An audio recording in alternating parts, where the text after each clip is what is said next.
Baik. So, kita nak tengok tentang kertas UASA ni, ramalan ini, dan kamu kena tahu bahawa kertas sejarah terbahagi kepada 3 bahagian, iaitu bahagian A, kemudian bahagian A ada berapa soalan? Ada 20 soalan.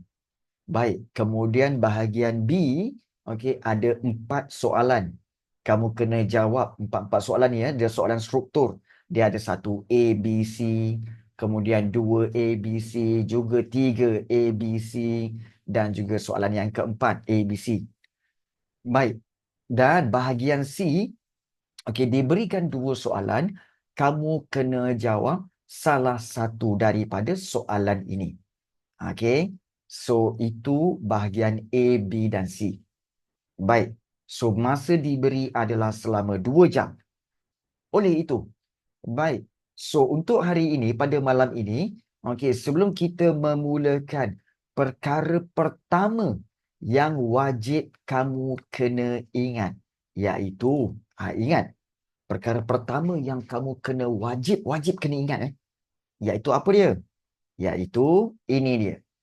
Iaitu kamu kena ingat tentang iaitu pertama sekali, iaitu susunan bab sejarah tingkatan 2. Mesti kena ingat susunan dia.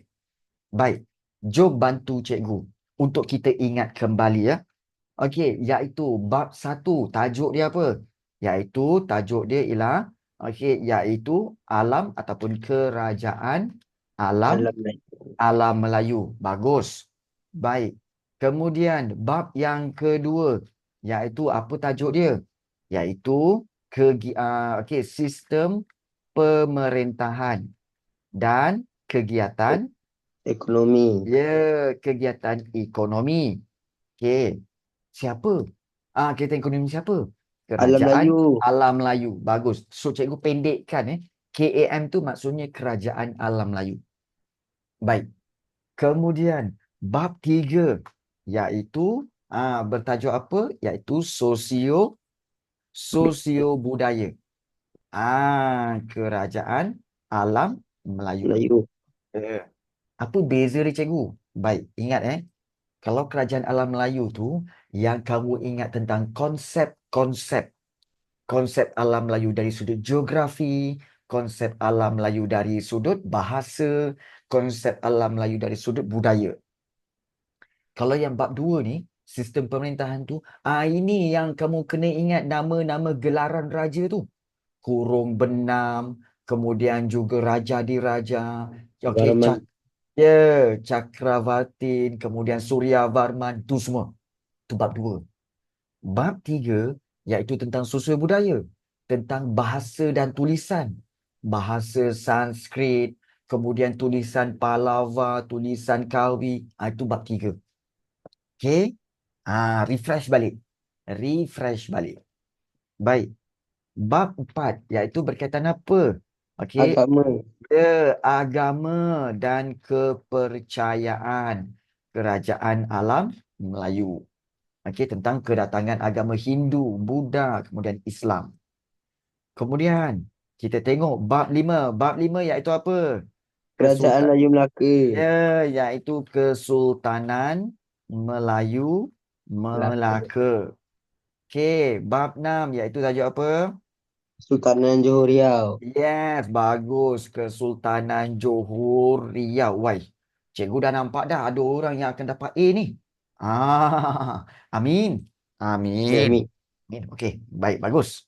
Okey, bab 7. Okey, iaitu selepas Kesultanan Riau, iaitu pengasasan kerajaan apa?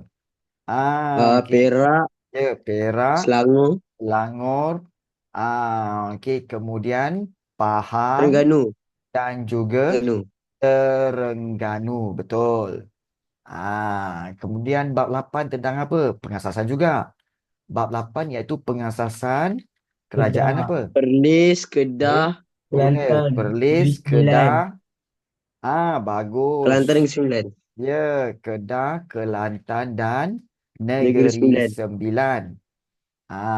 Dan juga kalau kita tengok, okey, ini dah bab 8, bab 9, iaitu Kedudukan bertajuk warisan Perlis, Kedah, Kelantan dan Kesembilan. warisan kerajaan yang sama, bab 8 tu ya. Kerajaan Perlis, Kedah, okey, Kelantan dan juga Negeri Sembilan. Dan bab 10 iaitu Sarawak dan Sabah. yes, bab 10 iaitu tentang Sarawak dan Sabah. So, ada 10 bab dalam sejarah tingkatan 2. Ingat susunan dia. Kenapa? Kerana dia sangat membantu ketika kamu menjawab kertas UASA ni. Ingat susunan dia. Macam mana nak ingat, cikgu? Alah, ingat je. Bab 1 hingga bab 4 sebenarnya tentang kerajaan alam Melayu. Okey, bab 5 Melaka. Bab 6 Johor Riau. Okey, bab 7 Perak, Selangor, Pahang, Terengganu. Sebenarnya bab 8 dan bab 9 adalah datang daripada benda yang sama. Bab 8 dengan bab 9 adalah sebenarnya datang daripada topik yang sama, iaitu daripada negeri yang sama. Daripada negeri yang sama, iaitu Negeri Perlis, Kedah, Kelantan dan Negeri Sembilan. So dia sama je sebenarnya. Jadi dia perkara yang sama, cuma dia asingkan ikut bab. Itu je. Dan kemudian terakhir bab 10 Sarawak dan Sabah. So kesimpulannya, sebenarnya kamu belajar ada berapa ya? Sebenarnya kamu belajar sebenarnya sejarah tingkatan 2 ni sebenarnya ada berapa perkara? Yang ini sebenarnya 1 perkara, 2, 3, 4, 5 dan juga 6. Sebenarnya ada 6 perkara sahaja. Ada 6 perkara sahaja. Baik. So, itu tentang susunan bab sejarah tingkatan 2. Baik. So, jom kita lihat tentang soalan. Tapi sebelum itu, cikgu rasa malam ni, sebelum ini kan, cikgu pasti kalau dalam kelas di sekolah kamu, kalau perbincangan, mesti mula bahagian A kan? Apa kata pada malam ini, kita mulakan bahagian B, iaitu bahagian struktur. Sebab cikgu tahu, bahagian struktur, bahagian B ni dengan bahagian C ni, selalu kamu bermasalah. Kepada bahagian B dengan bahagian C. Betul ke salah cikgu cakap ni? Betul ke? Betul. Yes. Betul kan? Betul. Jadi, so why not kita mulakan bahagian B? Kemudian kita belajar bahagian C, kemudian baru kita buat bahagian A. Okey ke tak okey? Okey ke tak okey? Okey. Susah bahagian B dengan bahagian C. Okey. So, cikgu akan beri tips. Alright, good. Kita kena semangat untuk kita skor dalam sejarah ni. Nak skor ni mesti bersemangat.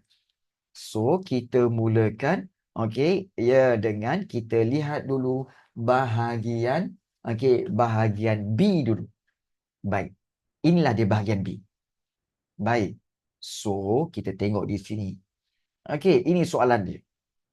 Kedah Tua dan Majapahit merupakan, baca betul-betul dan cikgu nak kamu ikut cara cikgu. Yang mana cikgu bulatkan, kamu bulatkan. Yang mana cikgu underline kan, kamu underline kan juga. Kena ikut. Kena ada pen dan juga kena ada kertas ini. Ikut Baik. Sebab ini yang kamu kena buat dalam exam. Iaitu Kedah Tua dan Majapahit. Ini dia punya keywords. Kata kunci soalan.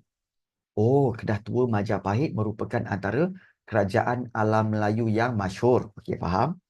Apakah faktor-faktor? Nampak? Faktor-faktor. Kita bulatkan faktor-faktor kemasyhuran kerajaan Kedah Tua. Kita teringat. Faktor-faktor kemasyhuran Kedah Tua. Kemudian, next step, kita kena tengok berapa markah. Kita tengok 3 markah kat sini. Kalau 3 markah, maknanya biasanya kita buat macam mana? Adakah kita buat 3-3 tu 3 fakta ataupun kita buat 2 fakta dan 1 huraian ataupun satu fakta dan juga dua huraian. Macam mana? Biasanya. Yang kat sekolah kamu biasa buat macam mana? Bagi Tiga tahu cikgu. fakta. 3 fakta. Okey, baik, bagus. Okey. 3 fakta. Okeylah. Baik. So, cikgu, macam mana nak jawab cikgu? Baik. Bila kamu nak jawab soalan ini, tengok keywords dia. Kedah tua. 3 fakta, 3 huraian. Kalau 3 fakta, 3 huraian, itu adalah 6 markah, Kori. So, itu terlalu banyak. Jangan. Kalau 3 fakta, bagi 3 fakta saja. Sebab 3 markah je. Jangan bagi banyak-banyak. 3 fakta je, cukup. Jangan bagi 3 fakta, 3 huraian. Itu 6 markah. Ya? Okey. Baik. Bila sebut Kedah tua, cuba ingat balik. Apakah faktor kemasyhuran kerajaan Kedah tua? Kedah tua ni apa yang aku ingat Cuba ingat balik. Perdagangan. Okey, baik. Perdagangan. So, kita boleh kata apa? Bahawa, iaitu kemajuan perdagangan. Betul? Okey, baik. Di mana? Ingat lagi tak nama pelabuhan di Kedah tua? Senang je. Iaitu bermula dengan perkataan lembah. Bagus dia. Lembah Bujang. Okey. Kemajuan perdagangan di mana? Iaitu di pelabuhan Lembah Bujang. Kita guna fakta yang kita ingat ringkas-ringkas je. Okey, baik. Kemajuan perdagangan di pelabuhan Lembah Bujang. Okey, satu. Baik, apa lagi yang kedua? Ini fakta ni. Apa lagi fakta yang kedua? Okey, senang saja. Untuk pengetahuan kamu, semua kerajaan alam Melayu, dia mesti ada kedudukan strategik. Betul tak? Betul tak? Kan? Kedah tua ke, Melaka ke, Sriwijaya ke, okey, Funan. Semua kata apa? Kedudukan yang apa guys? Iaitu kedudukan yang strategik. Betul? So kita boleh buat Betul. kedudukan yang strategik.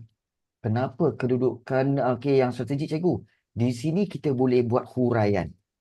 Iaitu terletak di mana? Terletak di pertengahan laluan antara timur dan barat. So, itu dia. So, cukup tak ni guys? Cikgu nak tanya kamu dulu. Cukup tak 3 ni? Cukup tak 3 ni? Cukup. Cukup, betul? Baik. Kalau cukup, sekarang cikgu nak kamu semua buat ayat jawapan. Menggunakan fakta-fakta dan huraian yang cikgu bagi ni, buat di Zoom chat. Type di Zoom chat, buat ayat yang lengkap, tak nak point. Buat ayat yang lengkap, ayat jawapan, gunakan jawapan yang cikgu bagi ni. Cuba buat sekarang. Cikgu bagi masa dalam 4 minit. 4 minit. Cikgu nak tengok semua pelajar macam mana kamu buat ayat jawapan. 4 minit. Daripada sekarang. Sila buat. Macam mana nak buat ayat jawapan? Type dekat Zoom chat. Okey? Okey, sekarang. Faktor-faktor kemasyhuran kerajaan Kedah tua. Okey, so cikgu nak semua berapa orang ni? 30 orang ini. Okey, 30 orang ni sila buat ayat jawapan di Zoom chat sekarang dan gunakan poin yang cikgu bagi. Gunakan poin yang cikgu bagi. Cikgu nak kamu buat ayat jawapan sekarang. Sekarang. Ya? Bagus. Okay. Tak apa, cikgu akan semak satu-satu. Cikgu nak tengok macam mana kamu buat ayat jawapan. Nak tengok skill kamu. Tahu tak cara nak menjawab? Itu sangat penting. Sebab ramai pelajar yang sebenarnya tak tahu macam mana nak buat ayat jawapan. Jadi cikgu nak kamu buat ayat jawapan sekarang. Cikgu nak tengok.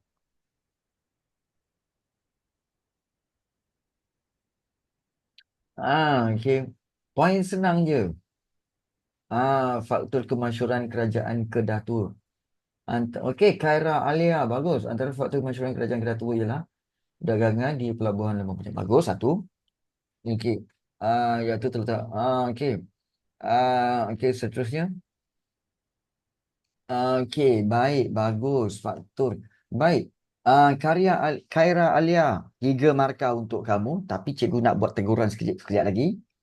Kori, kemajuan kerajaan kedua ialah kerana kemajuan perdagangan di Pelabuhan Lembah Bujang. Bagus. Faktor lain ialah disebabkan kedudukan yang strategik kerana terletak di pertengahan laluan antara timur dan barat. Kori, 3 markah. Bagus. Fahima, kerajaan Kedah Tua termasuklah kemajuan perdagangan di Pelabuhan Lembah Bujang. Okey. Kedah Tua punya kedudukan strategik. Bagus, Fahima. Cikgu suka ayat kamu. 3 markah, Fahima. Bagus. Okey. Khairul Ahmad Danish, terletak di Lembah Bujang. Ia mempunyai kedudukan yang strategik. Hal ini kerana bagus, Khairul Amar, 3 markah. Inilah caranya. Bagus. Okey, Umar, ialah tempatnya yang terletak strategik kerana terletak. Okey. Kemajuan perdagangan di Pelabuhan Lembah Bujang. Okey, baik, bagus Umar. 3 markah. Aisyah Humaira. Okey, seterusnya Kedah Tua mempunyai kedudukan yang strategik iaitu di laluan perdagangan antara timur dan barat. 3 markah Aisyah, bagus. Okey, Marsha Alisha, kemajuan perdagangan. Okey, mempunyai kedudukan. Bagus Marsha Alisha, 3 markah untuk kamu. Azra Danisha. Ya, okey, saya untuk kedudukan yang strategik kerana hal ini kerana kedudukannya bagus. 3 markah Azra. Ipan, 2 berpunca daripada okey. Itu kerana kerajaan tersebut tetap strategi, iaitu bagus Ipan, 3 markah. Firdaus, okey, strategi yang terletak. Okey, baik, bagus, 3 markah. Amirul Hakimi, okey, kerajaan okey, bagus, 3 markah. Diana, okey, kerana strategi.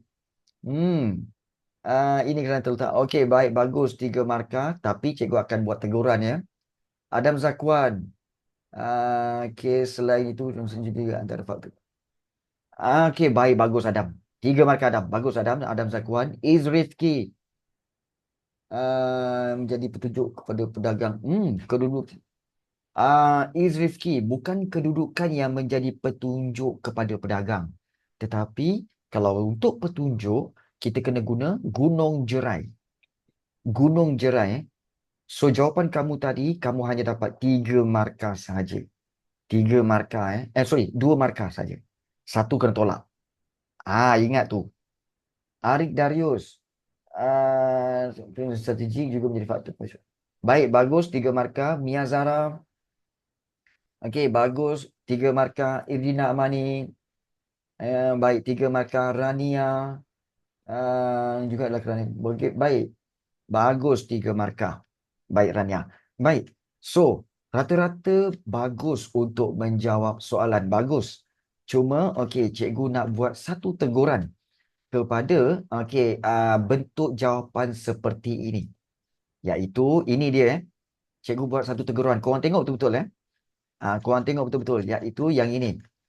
Okey. Okey, tempat dagangan yang optimal, Aiman. Lain macam man. Baik, ini dia.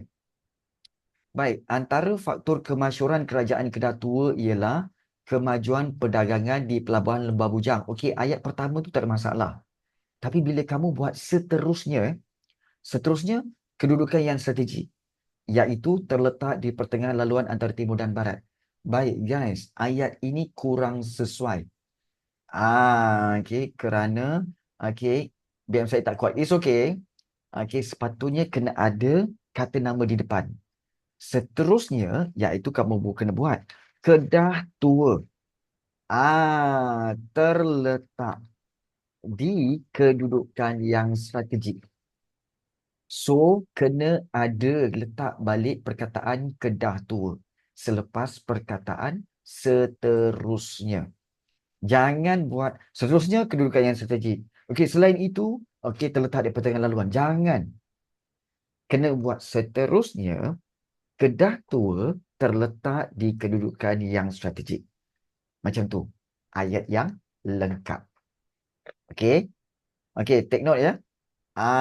Kepada para pelajar, okey, banyak kapal boleh masuk ke Kedah Tua. Zarfan, gunakan saja apa yang cikgu ada. Okey. Jangan kamu tambah-tambah. Aiman, okey, selain itu kedudukan strategi dapat menjadikan kerajaan Kedah Tua tempat dagangan yang optimal. Tempat dagangan yang optimal. Optimal tu perkataan tu macam kurang sesuai. Okey, tempat dagangan okey yang baik. Tempat dagangan yang bagus instead of optimal. Boleh Aiman, tak apa. Keep on belajar. Okey, keep on belajar dari kesilapan. Okey, don't worry. Okey, baik, bagus Aiman. Okey, guys. Maknanya kamu semua memang dah dapat 3 markah. Memang bagus. Kamu dah tahu cara menjawab. Ingat, jawab soalan mesti dalam ayat yang lengkap. Baik. So, kita pergi pada soalan yang kedua iaitu B. Baik. Okey, terangkan sumbangan Patih Gajah Mada kepada kegemilangan Kerajaan Majapahit. Ni okey, dia agak tengah pening dan okey, baik, baik puan, baik puan. Okey. Terangkan sumbangan Patih Gajah Mada kepada kegemilangan Kerajaan Majapahit. Baik, tengok keywords dia Patih Gajah Mada. Dan okey, kita tahu dia soalan ini membawa 3 markah. Baik, soalan ini soalan fakta. Baik, cikgu, saya tak ingatlah tentang Patih Gajah Mada. Okey. Baik. Terdapat kemajuan. Okey, ini kekurangan mereka dapat kedudukan. Putri Erdina, jangan buat macam tu. Putri Erdina, sila tengok jawapan yang cikgu buat di atas. Antara faktor kemasyhuran kerajaan tu. Okey. So, mulakan macam tu, Putri. Kamu buat ayat tu sebenarnya salah tu. Putri, take note Boleh ambil tu. Baik. So, cuba kita ingat balik. Ya. Okey. Cuba kita ingat balik tentang, okey. Cikgu tahu. Tak apa, tak apa. It's okay. Belajar daripada kesilapan. Ya. Okey. Ya, duduk. Okey, baik. Tak apa, tak apa. Okey, jom kita tengok. Okey. Terangkan sumbangan Patih Gajah Mada. Okey, boleh kita pergi soalan nombor 2 ni Boleh Soalan yang B, soalan yang B. Kita pergi soalan B Boleh okey, boleh. Boleh ke tak boleh ni? Boleh ke tak boleh? Boleh. Boleh. Bagus. Okey, baik. Okey, baik. Sebenarnya cikgu tahu dalam exam kadang-kadang kamu blank. Terangkan sumbangan Patih Gajah Mada kepada kegemilangan Kerajaan Majapahit. Aduh, cikgu saya tak ingatlah cikgu. Dah blank. Apa benda nak cerita ni cikgu? Baik, senang sahaja. Okey, ada 2 keywords dia. Iaitu Patih Gajah Mada dan juga Majapahit. Baik, cuba ingat balik. Okey, Patih Gajah Mada ni apa jawatan dia? Jawatan dia ialah Perdana. Ya, betul. Perdana Menteri. Okey, untuk kerajaan. Ya, untuk kerajaan Majapahit. Baik, itu dah jadi 1.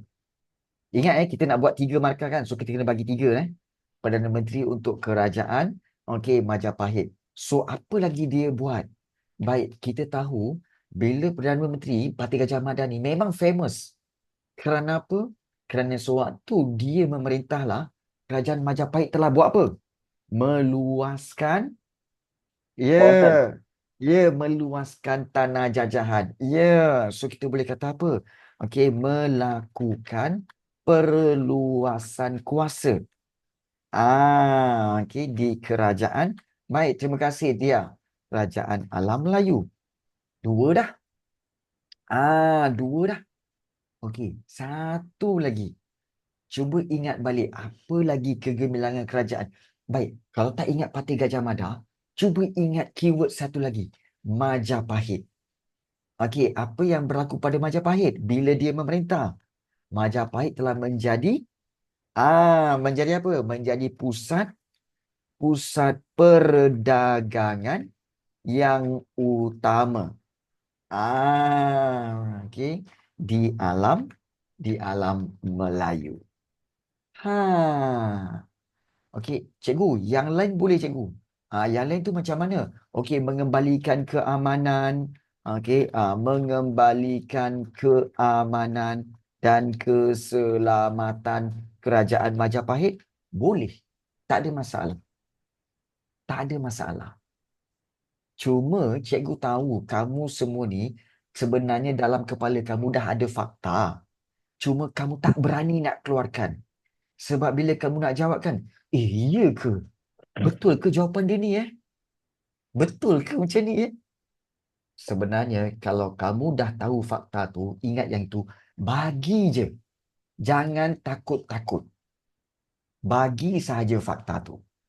Dan kemudian bina ayat jawapan. Faham? Jangan takut. Sebab kalau kamu tengok macam poin-poin yang cikgu bagi ni Perdana Menteri untuk Kerajaan Majapahit, 1. Melakukan perluasan kuasa di Kerajaan Alam Melayu, 2. Okey, menjadikan Kerajaan Majapahit pusat perdagangan yang utama di Alam Melayu, 3. Poin-poin ni poin-poin yang senang-senang kan? Poin-poin yang simple-simple yang boleh ingat, betul tak? Dan boleh tak poin-poin ini digunakan untuk Melaka? Digunakan untuk Johor Riau, digunakan untuk kerajaan alam Melayu lain, Funan, Champa dan sebagainya. Boleh tak? Boleh. Boleh. Yes. Boleh. Jadi jangan takut. Gunakan. So ini cara dia. Okey, tapi penting ingat keywords dia. Apa keywords dia? Okey, keywords dia ialah kata nama. Parti Gajah Mada, Majapahit, itu sangat penting. Okey. Dan terus bina ayat jawapan. Baik, untuk yang B ni tak perlu bina ayat jawapan sebab cikgu dah tahu ramai yang dah boleh buat ayat jawapan. Tak apa, kita bincangkan saja Baik. Soalan yang C. Baik. Pemimpin yang berwibawa mampu membentuk negara yang berjaya. Tapi sebelum itu, yang ini kamu dah salin belum? Jawapan dah okey, baik, bagus. Terbaik. Tengah cikgu. Okey, tak apa. Kalau yang nak salin boleh salin. Okey, jangan risau. Okey, baik. Sementara kamu menyalin, kita boleh tengok soalan yang C. Dan untuk pengetahuan kamu semua, dan cikgu tahu semua orang tahu bahawa soalan C ni ialah soalan kebat. Kemahiran berfikir aras tinggi. Kebat bukan sebat. Kan korang main sebat je. Okey, bukan sebat tapi kebat. Kebat ni kena fikir sikit. So, jom kita tengok.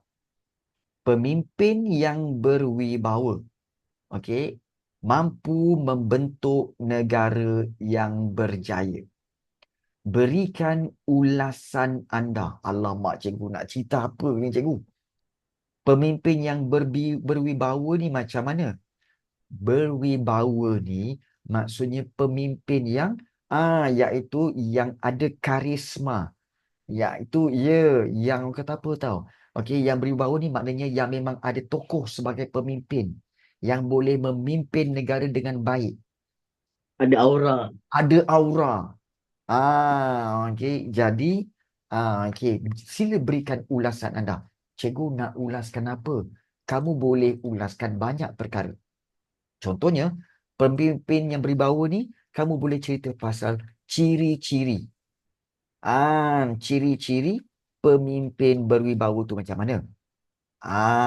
Okey, berwibawa tu macam mana? Ataupun juga, okey, apakah kesan? Kesan memiliki pemimpin yang berwibawa. Apa impaknya kepada negara? Baik.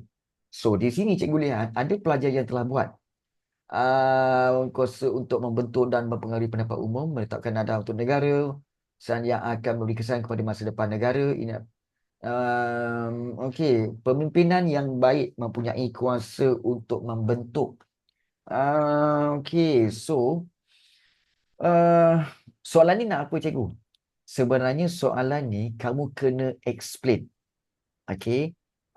Berikan ulasan anda, iaitu soalan ni sebenarnya, okey, kamu kena cerita tentang ciri-ciri pemimpin yang berwibawa atau kesan jika kamu memiliki, okey, jika negara memiliki pemimpin berwibawa.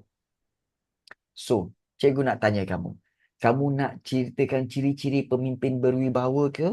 Atau kamu nak cerita kesan memiliki pemimpin berwibawa? Mana satu? San. San. Okey. Okey. Kesan, ciri. Okey. Berwibawa tu maksudnya adalah memiliki okey, kita kata sebagai sifat-sifat pemimpin. Itu pemimpin yang berwibawa. Maknanya pemimpin yang memiliki sifat-sifat as a leader, as pemimpin. Apa sifat dia? Ini ciri-ciri. Ciri-ciri pemimpin yang berwibawa. Okey. Tapi sebelum kita jawab, tengok dulu markah. Berapa markah? 4 Dua. markah. 4. Kalau 4 markah, kita kena buat berapa guys? Apa strategi kita? Iaitu strategi kita 2 fakta, 2 huraian. Betul? 2 fakta, 2 huraian. So, bila kita buat 2 fakta, 2 huraian, cuba kita fikir 2 je. Ciri-ciri pemimpin berwibawa. Ya betul. Sudah tentu iaitu pemimpin yang berwibawa, ciri-cirinya mestilah dia seorang yang adil. Okey. Fakta pertama adil. Dan ada yang kedua, iaitu fakta yang kedua iaitu bijaksana. Okey. Jadi, cikgu, kalau katakan dia bersifat adil, maksudnya macam mana cikgu? Buat ayat yang penuh. Iaitu adil ketika memerintah negara. Buat ayat yang lengkap. Adil. Baik. Huraian ni cikgu nak cerita apa? Okey, iaitu adil tu apa? Adil tu maknanya iaitu dia iaitu berkhidmat. Berkhidmat untuk semua lapisan masyarakat. Tanpa mengira tanpa mengira perbezaan perbezaan bangsa dan agama. Betul tak? So cukup. Macam mana nak start ayat ni? Nanti. Okey, baik, bijaksana. Okey, bijaksana macam mana? Betul tadi, iaitu Ipan kata, bijaksana dalam membuat keputusan. Keputusan untuk negara. Dia bijaksana dalam membuat keputusan. So, huraian dia macam mana, cikgu? Huraian dia, okey, beliau ni, pemimpin ini, banyak keputusan. Keputusan-keputusan yang dibuat akan apa? Keputusan yang dibuat akan mempengaruhi kehidupan ataupun mempengaruhi kebajikan masyarakat serta negara. Betul tak? So keputusan yang dibuat bijaksana dalam membuat keputusan, kerana kita boleh buat keputusan yang dia buat akan mempengaruhi kebajikan masyarakat serta negara. Contoh. Okey. Contoh, katakanlah cikgu jadi Perdana Menteri. Cikgu jadi Perdana Menteri, kemudian cikgu cakap apa? Okey, untuk pelajar-pelajar tingkatan 2 seluruh negara akan diberi duit, duit belanja sehari RM10 daripada pengetua setiap hari. Korang setuju tak semua? Setuju. Baik, kalau dapat duit setuju sangat. Kan? Setuju Tapi adakah keputusan itu akan mempengaruhi mempengaruhi rakyat? Of course. Pelajar tingkatan 2 tidak lagi perlu untuk tidak lagi perlu untuk minta duit daripada ibu dan ayah. Dah ada duit sendiri nak pergi ke kantin. Betul tak? Betul. Itu keputusan pemimpin. Keputusan pemimpin. Tapi itu contoh je Baik. So, kita lihat di sini. Iaitu so bagaimana nak buat ayat jawapan? Bagaimana nak buat ayat jawapan. Tadi ada pelajar tanya, cikgu macam mana nak start cikgu? Okey. Okey. So, kita boleh buat macam ni. Okey, pemimpin yang berwibawa mampu membentuk negara yang berjaya. Berikan ulasan anda kan. Ambil balik ayat tu.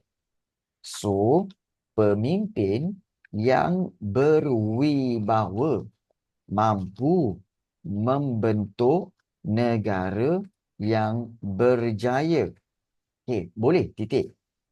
Okey. Kemudian kita buat antara ciri pemimpin berwibawa okey, adalah ataupun antara ciri pemimpin berwibawa ialah okey, iaitu ialah bertindak adil. Ialah ke? Not ialah, adalah. Adalah bertindak adil ketika memerintah negara. Titik. Macam tu. Okey. So, di sini sudah satu markah. Kemudian, pemimpin ini, okey. So, kita kata, pemimpin yang adil, ambil balik, adil akan berkhidmat untuk semua lapisan masyarakat.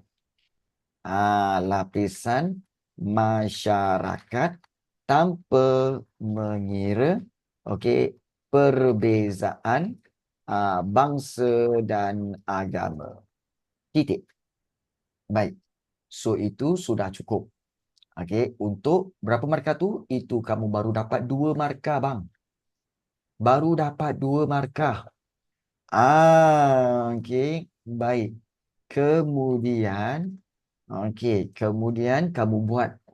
Baik, amalkan yang ini. Kamu tengok cikgu buat apa tahu? Selepas habis huraian yang pertama tu, kamu buat perenggan baharu dan gunakan penanda wacana. Selain itu, gunakan penanda wacana. Selain itu, pemimpin yang berwibawa. Kena ambil ayat tu balik. Okey, pemimpin yang berwibawa, akan bijak. Okey, kita kata akan bijak, dalam membuat keputusan. Okey. Hal ini disebabkan keputusan yang dibuat akan mempengaruhi kebajikan masyarakat serta negara. Titik. So, ini cara dia. So, cikgu akan delete yang ini dan cikgu akan buat seperti ini. Lebarkan dia. Baik. Dan ramai yang bertanya juga, cikgu, memang jawapan kena buat perenggan ke? Baik, sebenarnya tak wajib pun buat perenggan. Tetapi, kalau kamu buat perenggan, memudahkan guru kamu untuk menanda kertas. Jadi, kalau kamu menyenangkan guru kamu untuk menanda, maka senang dia nak bagi markah. Jadi, kalau buat perenggan ni, dia nampak kemas. Senang cikgu kamu nak cari poin-poin kamu. Itu cara dia. So, cikgu galakkan sila buat dalam bentuk perenggan. Okey. Saya bagi huraian bukan fakta. Okey, baik. Baik. Okey, macam mana nak bezakan fakta dan huraian? Baik. So, senang saja. Okey, iaitu kalau katakan fakta, kita nak cerita apa? Ciri-ciri Ciri-ciri pemimpin berwibawa iaitu ciri-cirinya ialah adil ketika memerintah. Itu memang fakta. Maknanya itu ciri-ciri dia. Dan kemudian huraian dia adalah pemimpin yang adil tadi. Ini huraian dia. Berkhidmat untuk semua lapisan masyarakat tanpa mengira perbezaan bangsa dan agama. Itu huraian. Faktanya apa? fakta tu mestilah apa tahu? Ciri-ciri dia, faktor-faktor, sebab-sebab, kesan-kesan, itu fakta. Itu fakta. Fakta ni adalah menjawab soalan. Faktor-faktor, ciri-ciri, sebab-sebab, kesan-kesan, langkah-langkah, tu semua fakta. Huraian dia adalah explanation daripada fakta tadi. Explanation daripada fakta tadi. Contoh, mungkin ramai yang tertanya, cikgu, cikgu nak tanya, sebelum cikgu teruskan. Berapa ramai kat sini sebenarnya yang tak reti buat huraian? Berapa ramai kat sini yang tak reti buat huraian? Boleh raise hand tak? Ataupun boleh tulis saya. Okey. Baik. Baik, bagus. Baik. Okey, baik. Reti tapi untuk form tu dah jadi susah. Oh, ya ke? Okey, baik. Ni cikgu bagi tip. Rasa saya lah. Okey, Putri. Okey, nak buat huraian. Okey. Huraian tapi tak tahulah nak buat fakta. Sebenarnya senang je. Form tu kena tulis banyak sangat. Ya, betul. Dia sebenarnya macam ni. Okey, contoh Contoh. Okey, cikgu buat soalan yang baharu ya. Soalan yang baharu iaitu seperti ini. Okay. Let's say lah kita buat perkara yang paling mudah. Okey. Sila berikan faktor kita buat soalan yang baru Apakah faktor kegemilangan Melaka? Baik, faktor kegemilangan Melaka. Oh, kita ingat balik. Faktor kegemilangan Melaka yang pertama iaitu kerana apa? Kerana kedudukan yang strategik, betul? Kedudukan yang strategik. Kemudian yang kedua iaitu kemajuan perdagangan. Yes. Kemudian iaitu rajanya. Kewibawaan raja. Baik, untuk pengetahuan kamu, kedudukan strategik, kemajuan perdagangan, ini adalah fakta. Itu fakta. Huraian dia, kamu kena explain tentang kedudukan yang strategik. So, daripada fakta tadi, kedudukan yang strategik contohnya, huraian dia apa?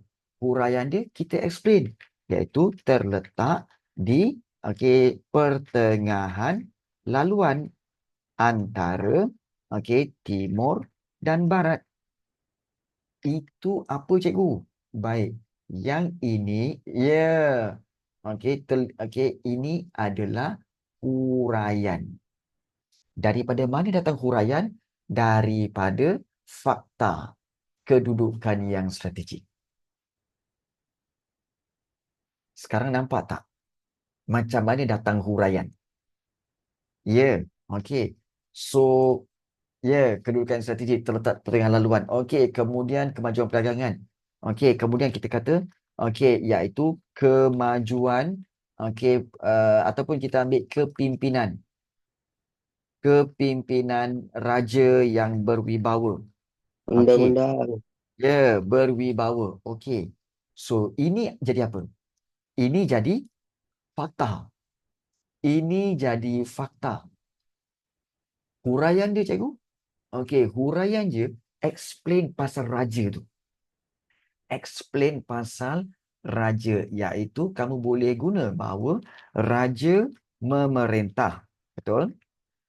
Dan dibantu oleh siapa? Dibantu oleh pembesar, betul? Dalam sistem pembesar Pemerintahan. empat Lipatan. lipatan. Yes. Itu yang ini adalah huraian. Nampak tak? Kepimpinan raja berwibawa, explain tentang raja. Kedudukan yang strategik, kita explain tentang kedudukan tu. Kemajuan perdagangan. Kita kata apa? Iaitu kita nak kemajuan perdagangan, huraian dia perdagangan, iaitu menjadi tumpuan pedagang di seluruh dari seluruh dunia. Itu huraian. Sekarang nampak tak?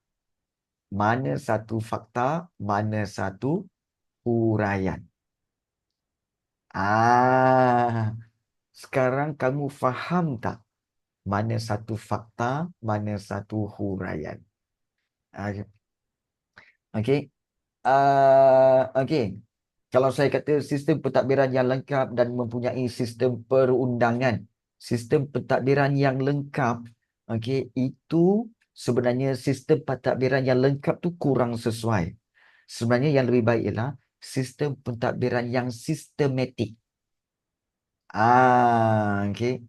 Sistem pentadbiran yang lengkap maksudnya sistem pentadbiran yang sistematik, iaitu ada sistem pembesar 4 lipatan. Kalau sistem perundangan, kamu kena buat fakta lain. Iaitu kamu kena ada apa? Fakta yang lain. Iaitu fakta lain apa? Iaitu terdapat terdapat sistem perundangan. Ini sudah jadi satu fakta. Firdaus, ini fakta tau. Fakta kebilangan kerana ada sistem perundangan. Ini fakta. Dan huraian dia, cikgu? Huraiannya adalah kamu boleh cerita tentang hukum kanun Melaka, kanun Melaka dan juga undang-undang Laut Melaka. Ini huraian dia. Nampak tak? Ilmu baru hari ni. Yes. Okay. So contohnya kita tulis satu fakta, so when we try to remember more about that fakta, it becomes huraian. Yes, Awatif. Okay, maksudnya bila kita tulis satu fakta, so when we try to remember more about that fakta itu, so you want to explain, maka it becomes huraian. Betul, Awatif. Betul, that's correct. Yes, good. Now you understand. Yes, itu sebenarnya. Yes, good. So, please remember. Contoh, kalau faktor kegemilangan, all these four, kedudukan strategik, kemajuan perdagangan, kepimpinan raja yang berwibawa, sistem perundangan, ini semua adalah fakta. Manakala, sebelah dia itu pula, ini become huraian. When you try to explain the facts, maka itu become huraian. Itu je. Okay. And remember, ya betul. Ya betul. Betul puan. Okay. Betul. Soalan yang 3 markah selalunya minta fakta. Betul. Soalan yang 4 markah biasanya ada 2 fakta, 2 huraian. Ya betul. Jawab soalan mesti dalam bentuk ayat. Yes. Correct. Betul. Baik. Ada soalan yang nak ditanyakan iaitu, okey, baik. Iaitu cikgu ada tips tak nak faham sejarah? Okey. Baik. Tips nak faham sejarah.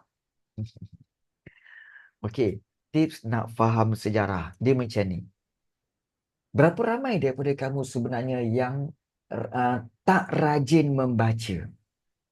Be honest to me. Berapa ramai? Can you raise hand?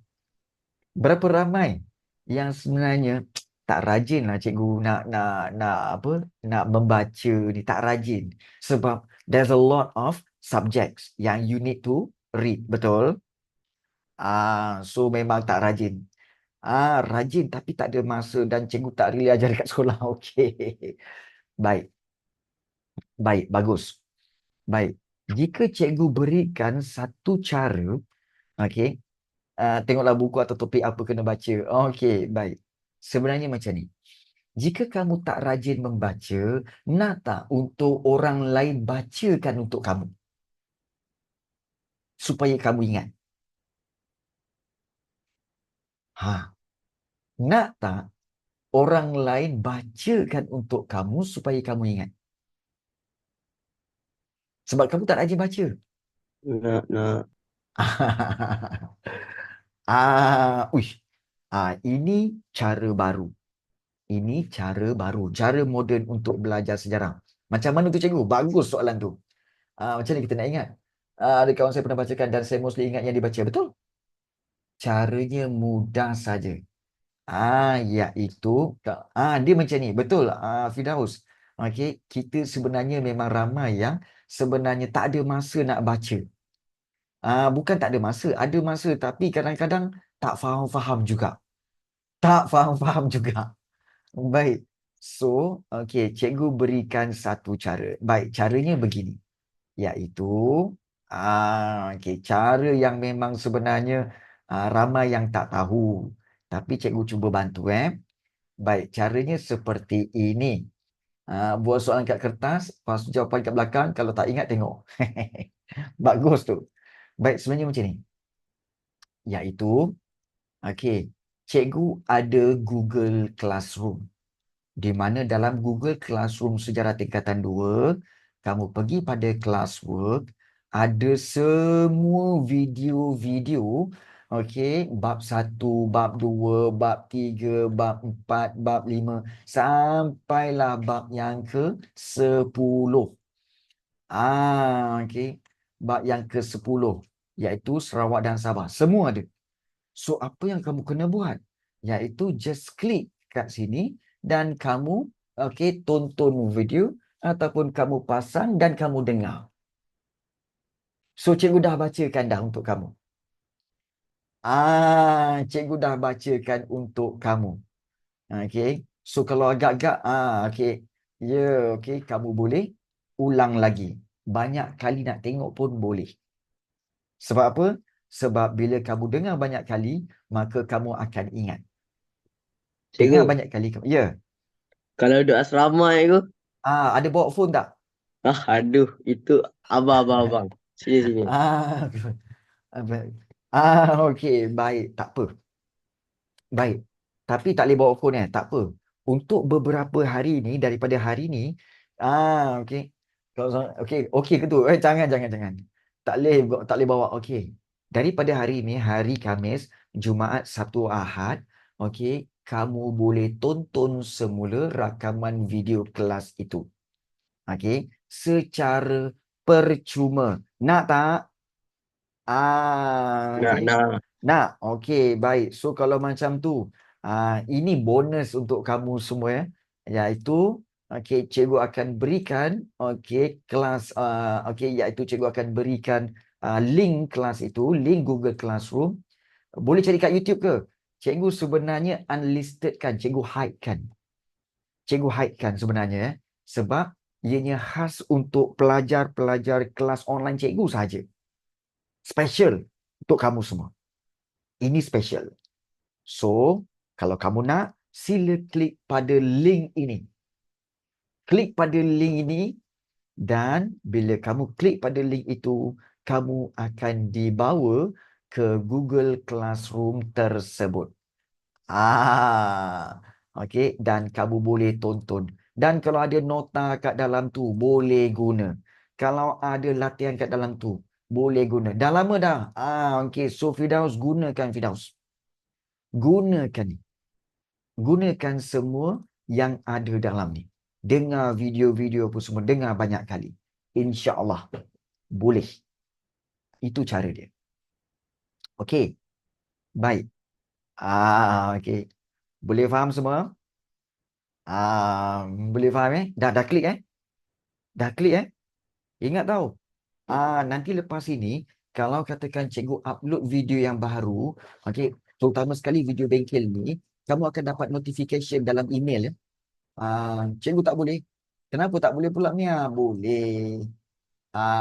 Okey, kalau tak boleh bagi tahu. Sama-sama. Okey, boleh. Boleh ambil. Okey, klik link tu. Baik. Kemudian, okey, tak apa, kita teruskan. Tak boleh masuk. Tak boleh masuk, tak apa. Nanti lepas kelas, okey, WhatsApp pada cikgu, nanti cikgu bagi link sekali lagi. Okey. Lepas kelas, WhatsApp cikgu. Jangan lupa yang itu. Okey. Itu paling penting. Baik. So, itu cara untuk kamu ingat. Ingat banyak kali baca, banyak kali dengar. Tak rajin baca, banyak kali dengar. Dengar banyak kali, insya-Allah kamu akan ingat. Tak boleh masuk. Tak boleh masuk juga. Okey, tak apalah. Lepas ini, okey, minta kat cikgu, WhatsApp cikgu. Ada nombor cikgu kan? So, minta kepada cikgu ya. Okey. Baik. Okey. Saya ramai takut aku tak boleh masuk. Tak apa, tak apa. Okey, Is.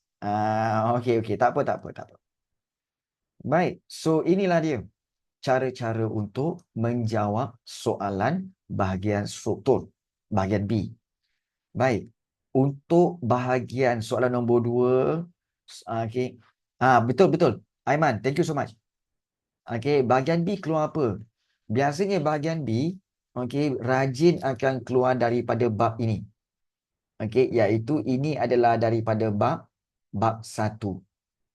Okey, bab 1. Okey. Kemudian juga, okey, yang ini animisme, dinamisme, ini bab yang keempat. Ini pun rajin keluar. Rajin keluar dalam exam.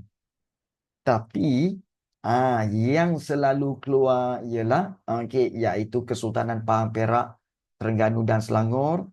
Okey, ini adalah daripada bab yang ke-7. Okey. Dan juga ada dia. Okey, dan ini adalah daripada bab yang ke-9. Okey. Dan yang famous keluar sebenarnya adalah tentang bab ini. Kalau soalan esei bahagian C, soalan nombor 5, soalan nombor 6 ni, okey, ini adalah daripada bab yang ke-5, Kesultanan Melaka, dan yang ini campur bahasa Melayu, ini bab yang ke-3 tentang bahasa. Baik. So, untuk soalan-soalan yang lain, ingat kita punya bengkel ni sebenarnya 2 jam je, memang tak cukup. Tahu-tahu dah 9.30. Soalan 1 kita dah bincang. Soalan bahagian B, soalan nombor 2, soalan nombor 3, soalan nombor 4, cikgu akan beri skema jawapan. Boleh tak? Untuk kamu buat. Boleh tak? Boleh? Okey. Gunakan tips yang telah cikgu berikan. Ingat salah satu cara yang paling baik untuk kamu skor dalam sejarah ialah apa tahu? Sila buat latihan. Tapi ramai yang buat latihan macam ni. Iaitu, cikgu, saya bila buat latihan, saya tak nak tiru buku teks. Saya tak nak tiru nota. Saya nak buat sendiri. Sebenarnya, cara itu salah. Sebenarnya, semasa latihan, sila tiru jawapannya dari skema jawapan. Sila tiru. Dan sebab apa? Sebab meniru itu sangat bagus. Meniru itu baik. Tapi ingat, meniru itu dalam latihan yang baik. Bukan dalam exam. Ingat. Semua terkejut. Serius cikgu. Betul. Kalau kamu buat latihan sebelah, dia macam ni tau. Latihan kat sini, skema jawapan kat sini, kamu buat sambil tengok skema. Macam tu. Buat ikut skema dan juga berapa peruntukan markah. InsyaAllah kamu akan ingat. Serius. Okay. Dan lain-lain tu sama. Ya. Dia sama je. Dia. Cikgu hantar skema kat mana? Skema cikgu akan hantar dalam grup WhatsApp. Dalam grup WhatsApp masing-masing. Ya. Skema dia. How does that work? Sebenarnya, bila kamu ada soalan, ada skema jawapan, bila kamu jawab dan tengok dia punya jawapan dan kamu buat banner ayat jawapan ni, jangan tengok saja. Tengok saja tak jadi. Kena banner ayat jawapan macam tu. Ingat, bila kamu tulis, mata kamu nampak, dan juga ingatan kamu lihat kedua-dua itu, maka dia akan senang nak ingat. Sebenarnya tak ada perbezaan pun kalau kamu jawab soalan dengan skema jawapan ataupun kalau kamu buat jawapan dengan cari kat buku teks. Sama kan? Selalu buat latihan nak cari kat buku teks kan? Tapi kenapa tak nak buat kat buku teks? Sebab buku teks kamu kena cari muka surat berapa. Muka surat berapa, kena tengok lagi, kemudian satu-satu. Kemudian akhirnya soalan nombor 1 ABC, okey, setengah jam baru siap satu soalan. Sebab itu kamu jarang buat latihan soalan B, bahagian B dan bahagian C. Betul? Selalu kamu buat bahagian A saja kan? Kan. Ya. Ya, betul. Macam saya faham hari ni. Ya. Alamat kantor. Betul. Okey. Kalau macam mana aku. Ada buku rujukan tak? Okey, dalam Google Classroom ada nota-nota. Boleh gunakan nota-nota tu. Boleh gunakan nota-nota ringkas yang telah cikgu letakkan dalam Google Classroom tersebut. Boleh. Okey. Baik. So, itu cara bagaimana untuk kamu buat latihan. Baik. So, sekarang ni, kita nak pergi kepada bahagian C, A, C ke ataupun kita nak pergi bahagian A? Esei.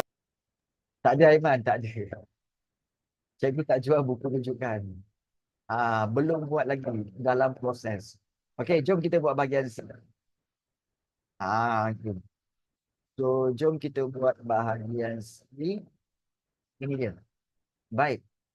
Jika diberikan dua soalan ni, soalan 5 dengan soalan 6. Okey. Cuba perlu senang sikit. Okey. Bagi tahu cikgu, soalan 5 dengan soalan 6 ni, yang mana kamu nak buat? Yang mana kamu nak buat? Okey, soalan nombor 5. Okey, iaitu penggunaan bahasa Melayu. No. Okey. Sebenarnya, terpulang. Enam. Kalau yang paling baik sebenarnya adalah soalan 6. Sebab apa? Sebab soalan nombor 6 ini berkaitan dengan Kesultanan Melayu Melaka. Which is kamu dah banyak tahu sebenarnya tau. Jadi ianya lebih selamat. Bagi cikgu lah. Tapi kalau bagi kamu, kalau kamu rasa boleh buat soalan nombor 5, okey, go ahead, tak ada masalah. Dan ini pun nanti cikgu akan berikan skema jawapan. Baik. Allah Rabbi. Okey, Allah Rabbi. Baik. Okey, jom kita tengok. Jangan risau. Kamu boleh buat semua ni. Jom kita tengok.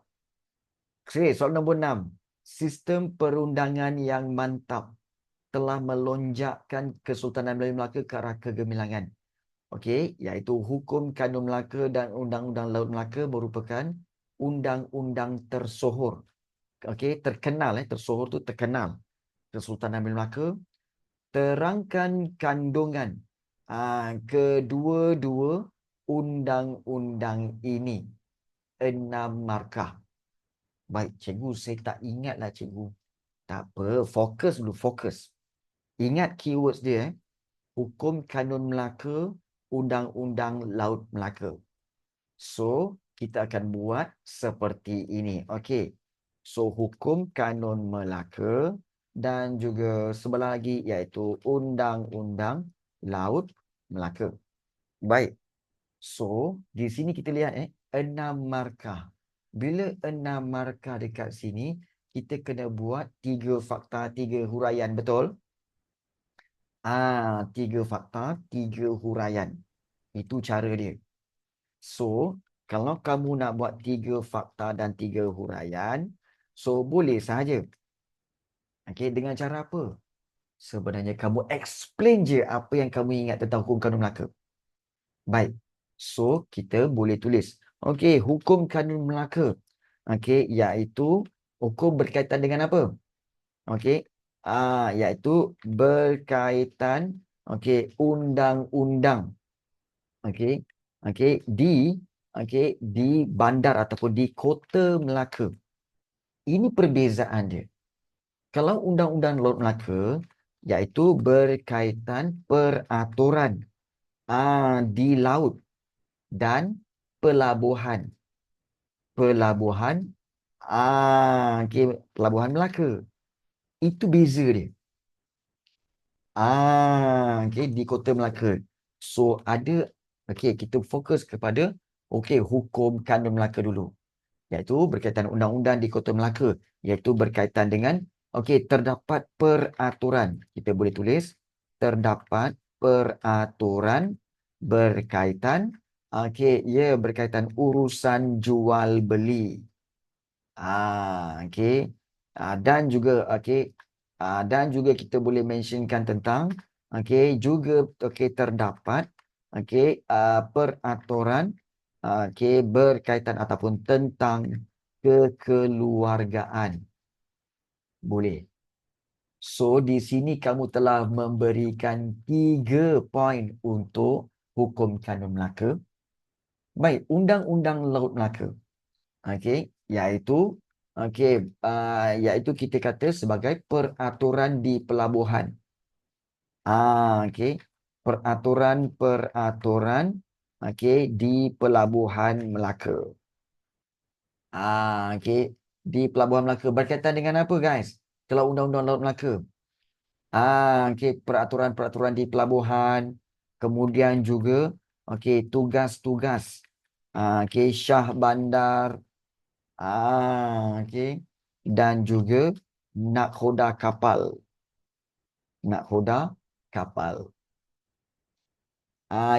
Dan juga mengutip cukai, yes, pun boleh juga. Syah bandar dan nakhoda kapal. So kamu mentionkan yang itu. Berkaitan urusan jual beli, juga berkaitan dengan jenayah, kat sini pun boleh dan jenayah pun boleh. Tak ada masalah. So jika kita lihat sini dah buat 3 dan sini pun dah ada 3, maka cukuplah untuk 6 markah. Ingat, sebenarnya kamu ingat fakta-fakta ni, cuma kamu tak yakin sebab kamu jarang buat latihan. Terutama latihan bahagian C. Yang kamu rajin jawab iaitu bahagian A, soalan objektif. Betul tak? Ini memang pelajar-pelajar Form 1, Form 2, Form 3 memang macam ni. Rajin. Kalau soalan objektif, okey. Kalau soalan struktur, soalan esei, aduh. Nantilah. Nantilah. Kan? Okey. Tapi sebab nak periksa, maka kamu kena banyakkan latihan juga. Ya. Bahagian C. Baik. So, ini tentang kandungan kedua-dua undang-undang ini. Baik. Boleh dapat? Dapat Okey. So, tengah salin ni. Sementara tu, kalau kamu semua ada soalan, boleh bertanya Jangan malu. Jangan malu, jangan segan. Boleh terus bertanya. Fakta boleh ambil dari bahagian A juga untuk jawab bahagian B dan C. Ya, betul, Fahimah. Boleh. Kalau ianya sesuai. Tapi hati-hati. Hati-hati. Iaitu, kalau soalan berkaitan dengan berkaitan, kamu kena faham betul-betul soalan. Kalau soalan tu nak langkah-langkah, bagi langkah-langkah. Jangan, soalan tu nak langkah-langkah, kamu bagi faktor-faktor. Soalan tu nak faktor-faktor, kamu bagi ciri-ciri. Soalan tu nak ciri-ciri, kamu bagi kesan-kesan. Jangan. Fahami betul-betul kehendak soalan. Dan sebab tadi bukti persuratan. Cikgu, dari mana diorang dapat tahu pasal undang-undang adat? Sebab tadi bukti persuratan. Bukti persuratan dari bukti. Baik dia. Kamu tahu tak? Soalan B ni kan, kamu tanya tentang soalan B ni kan. Jelaskan tentang undang-undang adat, betul? Yang digunakan dalam Kesultanan Melayu Melaka, betul? Kamu tanya soalan ni kan, B kan? Betul? Betul dia?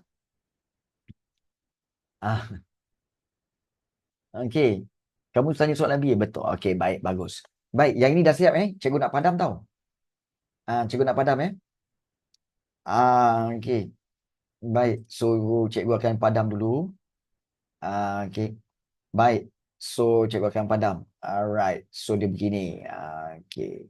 Baik, so sebenarnya begini.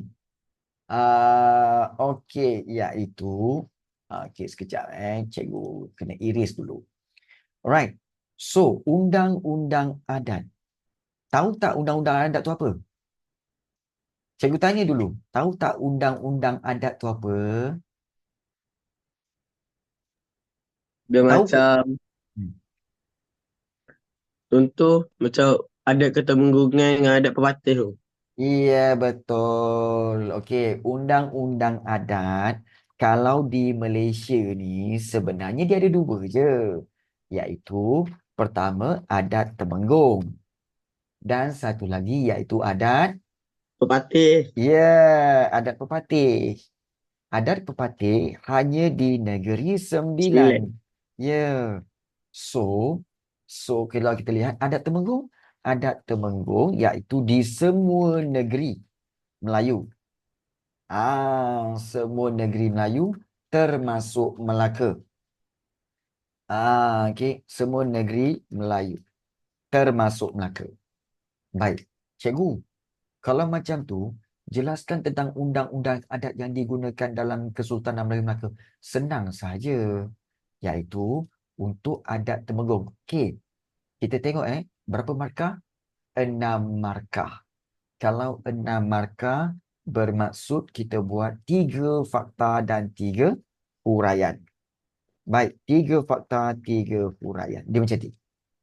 Baik, dalam adat Temenggung, kita kena tahu bahawa okey, pelantikan raja. Lelaki Ra- saja. ya. Mesti okey, terdiri daripada siapa? Okey, mesti adalah keturunan Saja. keturunan raja yang memerintah. Betul? Betul. Yeah. So, ini fakta. Okey, ini adalah fakta. Okey, fakta. Pelantikan raja mesti adalah keturunan raja, mesti dari keturunan adalah pula. Mesti dari keturunan raja yang memerintah. Itu fakta. Okey. So, okey, dan kalau kita kata cikgu, nak explain apa lagi cikgu? Saya tak faham lah cikgu. Saya tak ingat lah. Oh, senang saja. Okey. Kalau kamu tak ingat huraian dia, kamu buat contoh. Contohnya, contohnya, okey, iaitu Sultan Mahmud Shah. Iaitu Sultan Melaka yang terakhir. Okey, ialah putera. Ialah putera kepada Sultan Alauddin. Okey, Sultan Alauddin Riayat Shah. Macam tu. Nampak tak? Ini contoh. Pelantikan raja mesti dari keturunan raja yang memerintah. So, ini contoh. So, boleh je, tak ada masalah. Itu fakta dan huraian. Baik. Seterusnya, apa yang kita nak explain? Okey, tentang adat Temenggung.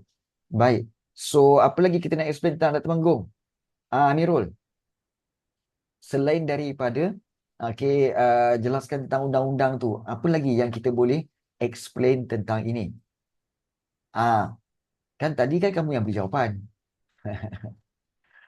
Okey. So, apa jawapan dia? Okey. So, so pelantikan raja, kemudian apa lagi kita boleh explain? Iaitu, daripada mana asal, asal adat Temenggung? Adat ini berasal daripada mana? Dari, iaitu daripada Sumatera, dan diasaskan oleh Datuk apa? Datuk Ketemenggungan. Datuk Ketemenggungan. Yes. Dan diasaskan oleh Datuk Ketemenggungan. Dan kita tahu bahawa so adat ini mementingkan nasab keturunan sebelah lelaki, betul? Atau sebelah Betul. bapa. Sebelah bapa. Maknanya kalau katakan anak harta tu anak lelaki turun kepada anak lelaki. Kalau ada pepatih, dia turun kepada anak perempuan. Itu kamu boleh explain. Baik. Kemudian, okey, apa lagi berkaitan adat Temenggung? So, ini tentang pelantikan raja. Adat ini daripada Datuk Ketemenggungan. Kemudian, cerita apa lagi tentang adat Temenggung ini? Iaitu cerita dia tentang, okey, fakta lagi. So, okey, kita boleh explain lagi. Kalau dah tak ada idea, nasab tu apa? Nasab tu maknanya, okey, susur galur. Mementingkan susur galur ataupun mementingkan asal keturunan sebelah bapa. Contohnya macam kamu, macam kita sekarang ni, kita ni sebenarnya, okey, perasan tak kenapa nama kamu, okey, dibinkan atau dibentikan dengan nama bapa kamu? Sebab adat kita, adat Temenggung, kita gunakan bapa sebagai merujuk kepada keturunan. Oh, saya bapa saya. Kita tak guna, oh saya, mak saya ialah ini. Nama saya, okey, iaitu Mia Zara binti Zainab. Tak buat, dia tak buat binti Zainab. Tapi mesti bapa dia, iaitu binti Harun, contoh. So, itu nasab keturunan sebelah bapa. Itu maksud dia. Faham? Sebab tu kamu semua bin dan binti, okey, daripada nama bapa kamu. Sebab memang ianya adalah keturunan daripada sebelah bapa. Itu adat Temenggung. Baik. So, adat ini berasal dari Sumatera dan diasaskan oleh Datuk Ketemenggungan. Adat ini mementingkan, okey, nasab keturunan sebelah bapa. Kemudian juga, okey, kita boleh amalkan, okey, iaitu dalam kerajaan. Okey, iaitu adat Temenggung ini mengamalkan sistem pemerintahan beraja yang mana kita boleh explain huraian dia. Takhta raja itu, okey, diwarisi. Okey, diwarisi oleh anak ataupun putera sulung. Putera sulung. Okey, ataupun anak lelaki yang sulung. Kalau putera tu kamu tak faham, so kita boleh buat anak lelaki yang sulung. Okey, cikgu nak tanya kat sini, siapa sini anak lelaki yang sulung? Maknanya dia anak nombor 1, lelaki nombor 1. Kalau lelaki nombor 3 je ni aku. Tak jadi raja. Sorry Tak jadi. Next. Baik. So, Anik, Aidan, Ipan, Izrifki. Ini bakal pengganti raja. Oh, ya ke Izri? Boleh jadi raja. Sebab kita Tapi kalau yang dua atas tu perempuan ni kau, kalau dua atas tu perempuan, boleh jadi raja. tak boleh jadi. Boleh jadi raja. Boleh jadi raja. Yes, okay. Iaitu, siapa lelaki anak sulung kat sini yang boleh jadi raja? Geng cikgu. Sebab cikgu juga adalah anak sulung. Okay, ia lelaki. So, yes, kita geng. Yes, kita geng. Boleh jadi raja. Kan. Tapi korang semua, kan bukan keturunan raja, itu problem. Itu problem. Sebenarnya, kamu nak jadi raja tak? Nak. Nak jadi raja boleh, tapi lambat lagi lah. Raja sehari. Macam mana nak jadi raja sehari? Sehari je. Macam mana jadi raja sehari? Okey. Iaitu senang je. Ya, Kahwin. betul. Okey. Iaitu raja, kalau katakan nak jadi raja sehari, iaitu dengan kahwin. Kalau kahwin, kamu jadi raja lah pada hari tu. Tapi sehari je lah. Kenapa jadi raja, cikgu? Yalah, makanan orang hidangkan, kemudian pakaian orang siapkan, hiasan-hiasan semua orang siapkan. So, kamu dah jadi raja. Tapi sehari je lah. Kan? Ingat Okey, baik. So, okey, dah salin dah ni? Okey. Dah salin dah Okey, baik. So, okey. Ini bahagian kita kata bahagian C. Dan ini adalah soalan daripada soalan B. Dan soalan C, pada pendapat anda, apakah kepentingan undang-undang bagi sebuah negara? Cikgu rasa soalan ni paling mudah nak jawab lah. Okey, iaitu apakah kepentingan sebuah negara? Allah, kepentingan undang-undang. Kamu tahu kan?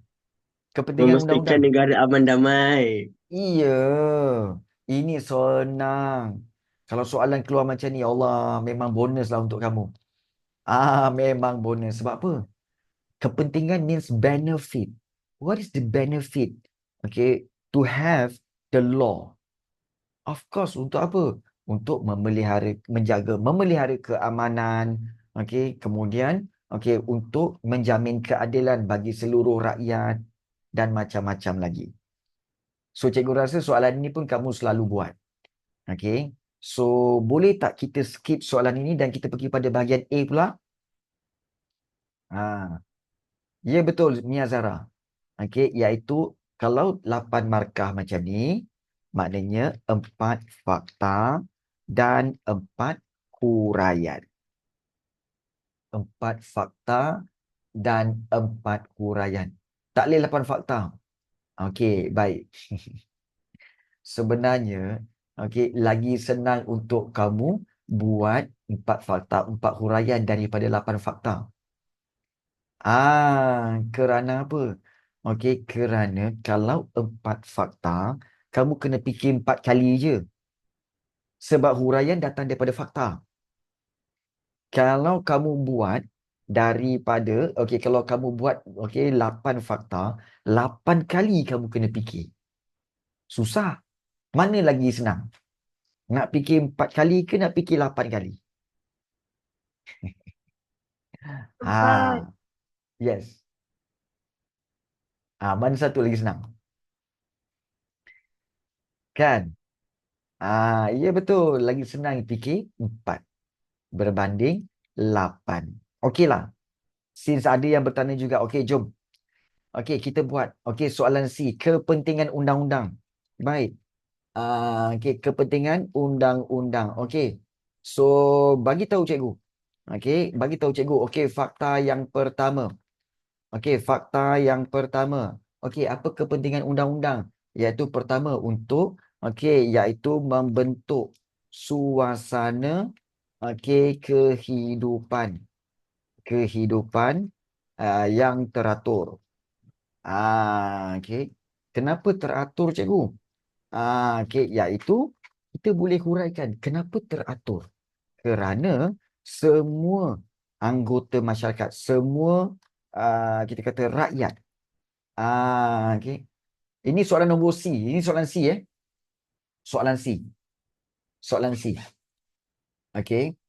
Suasana kehidupan yang teratur. Semua rakyat akan mematuhi undang-undang yang telah ditetapkan. Maka dengan itu akan membentuk suasana kehidupan yang teratur. Sebab semua rakyat akan mematuhi undang-undang yang telah ditetapkan. Betul?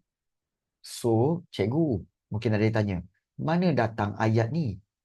Ayat ini, huraian ini datang daripada perkataan teratur. Teratur. Semua rakyat akan mematuhi undang-undang yang telah ditetapkan. Itu yang pertama. Nampak tak? Macam mana cikgu buat? Cikgu buat huraian. Baik. So, kemudian kita pergi. Okey, fakta yang kedua. Okey. Fakta yang kedua, cikgu. Kepentingan undang-undang macam mana? Iaitu untuk mengawal. Mengawal tingkah laku rakyat. Maknanya untuk control the behavior of the people. To control the behavior of the people. Tingkah laku rakyat. Macam mana tu? Iaitu huraian kedua. Untuk mengawal tingkah laku rakyat dengan cara apa? Undang-undang akan apa? Undang-undang akan menjelaskan apa yang boleh dan tidak boleh dilakukan. Betul tak? Itulah dia mengawal tingkah laku rakyat. Nampak tak? What undang-undang akan explain what do's and don'ts. Okey. Itulah dia. Baik. So, yang ayat huraian kedua tu cikgu ambil daripada fakta yang kedua. Baik. Fakta yang ketiga. So, apa yang kita nak buat? Iaitu kita dapat, untuk menjaga keselamatan. Menjaga, not menjaga, tapi menjamin keselamatan. Menjamin keselamatan dan keamanan negara. Keamanan negara. Kerana apa? Kerana undang-undang, apa yang boleh undang-undang buat untuk menjaga keselamatan dan keamanan negara? Undang-undang akan, undang-undang akan mengadili ataupun kita kata sebagai, akan menggariskan, ataupun kita kata memberi garis panduan, tentang, pelbagai perkara, pelbagai perkara dalam negara. Pelbagai perkara dalam negara. Is a guideline. Dia akan explain guideline. Iaitu, contohnya kita tengok, iaitu, undang-undang akan memberi garis panduan, iaitu apa? Kalau lampu merah berhenti, kalau lampu kuning tu bersedia untuk berhenti, kalau hijau itu jalan. Jadi ikut garis panduan tu. Bila ikut garis panduan tu, maka akan mengelakkan kemalangan. Betul tak? Maka akan menjamin keselamatan dan keamanan negara. So, undang-undang dah explain. Hijau itu jalan. Kuning itu bersedia untuk berhenti. Merah itu berhenti. Walaupun selalu kita tengok, mak kita atau bapa kita kalau bawa kereta, bila hijau tu dia memang dia jalan. Bila kuning, dia lagi laju. Merah baru berhenti. Itu pun kadang-kadang merah laju lagi. Betul? Betul tak? It happens tak? Ia berlaku tak? Ya, itu berlaku. Kan? So, undang-undang akan tidak dinafikan. Ya, betul Aidan. So, dia tujuan untuk menjamin keselamatan. Benar, betul. Baik. Jadi, okey. So, kita explain lagi. Okey, fakta yang keempat. Fakta yang keempat. Kepentingan undang-undang. Iaitu kita boleh, kita boleh kata apa? Undang-undang dapat melancarkan pemerintahan sesebuah negara. Ataupun pemerintahan negara. Kerana apa? Iaitu undang-undang akan menjelaskan peranan dan tanggungjawab pemimpin dan rakyat. Jadi ini akan dapat melancarkan pemerintahan negara. Nampak tak? So, nampak tak bahawa huraian datang dari fakta. Huraian datang daripada fakta. Huraian datang daripada fakta. So, kita hanya perlu ingat 4 fakta sahaja. Whereby huraian itu datang daripada fakta itu. So, ini cara yang lebih mudah. Baik. Faham tak ni? Okey. Apa tips untuk jawab soalan bahagian B dengan bahagian C, cikgu, supaya dapat banyak markah? Senang sahaja. Iaitu kalau 8 markah, make sure kamu berikan 8 ni. Kalau 8, bagi 8. Kamu jangan, 8 markah. Malaslah nak buat 8. Aku buat 6 cukuplah. 3 fakta, 3 huraian cukuplah. Memang kamu takkan dapat banyak markah. Kalau dia nak bagi 8, kamu bagi 8. Kalau dia nak bagi markah 6, kamu bagi 6. Dan ingat, di peringkat sekolah menengah, secara umumnya 1 markah bersamaan 1 ayat. Ini sekolah menengah. Means that, kalau 8 markah means kamu boleh imagine dia akan jadi 8 ayat. Nampak tak? Ya, betul. Betul memang. Satu markah, satu ayat. Jangan kamu fikir, oh satu markah, satu perkataan cukuplah dapat satu markah. Tak ada. Ah, tak nak kelas kita. Okay. Okay. Jadi, kena buat. Okay, ya. Kalau nak selamat, buat lebih kan cikgu? Okay. Kalau nak selamat, buat lebih boleh kan cikgu? Kalau nak selamat, buat lebih. Tetapi terus terang cikgu cakap, cikgu tidak syorkan.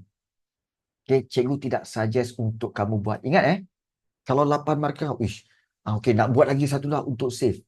Please remember, kamu jawab exam tu dalam 2 jam, kadang-kadang tak cukup markah, tak cukup masa. Setuju tak? Kadang-kadang ada soalan kamu tak sempat jawab. Betul tak? Setuju. Jadi bila masa kamu nak tambah lagi jawapan tu? Jangan. Kalau buat 8, bagi 8 je. Jangan tambah-tambah. Sebab nanti tambah, kamu kena fikir lagi tau. Fikir lagi dah buang masa. Lebih baik, next questions. That's my suggestion. Okay. So, jangan tambah-tambah. Tak payah. Kalau 6, 6. 8, 8. Cukup. Next. Sebab masa very crucial. Masa tu cukup-cukup. Ngam-ngam kadang-kadang. Bukan ngam-ngam. Ramai yang sebenarnya tak dapat habiskan soalan. Kan. Nak buat macam mana Khairul? Khairul, kau jangan ni main rambut sangat lah. Kan? Insecure lah cikgu, kau handsome sangat. Okay, baik. Seterusnya. Okay. Alright.